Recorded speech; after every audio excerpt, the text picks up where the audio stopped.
ومثل ما قلت لكم هذا راح اعلمكم على طريقة الشوي عشان اللي ما عنده شنو ماكينة.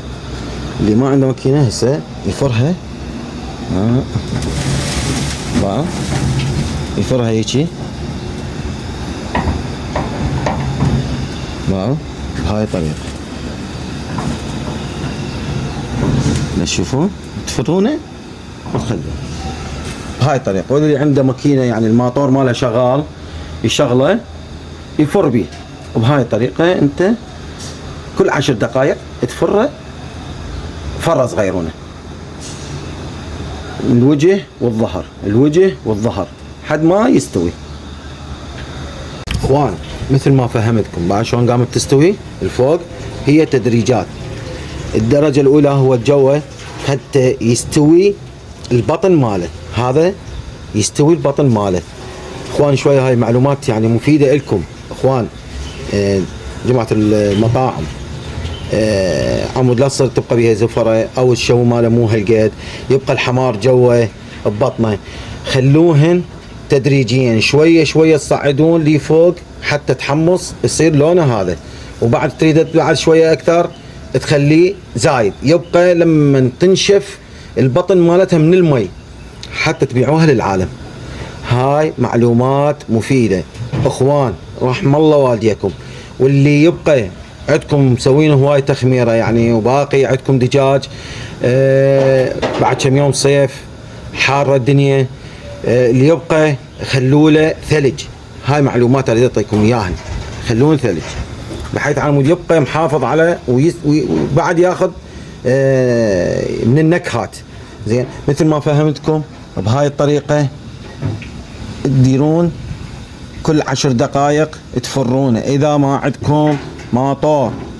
عندكم ماطور يعني دوار حتى يفتر عندكم بهاي الطريقة، هاي راح تستوي كلش تلحق. اقوم اصعدها لي فوق، انزل من انزل هاي اللي تتحمر شوية انزلها جوا حتى تستوي زايد، حتى يقول لك يابا مو انا حاط فوق من فوق لي جوا مقبطة عندي.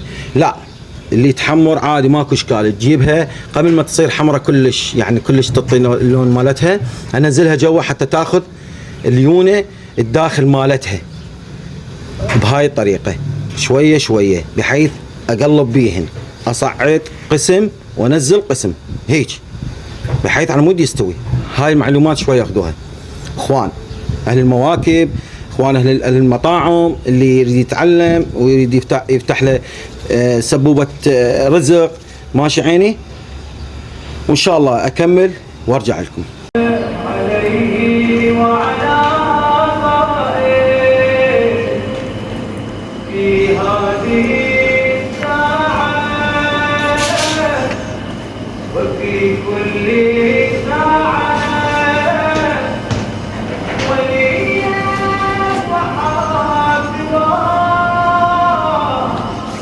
وقائدا وناصرا ودليلا وعيدا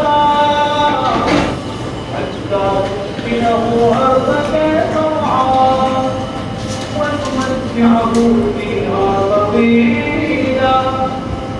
يا مدبر الأمور يا باعثا في الأمور يا مجري البحور يا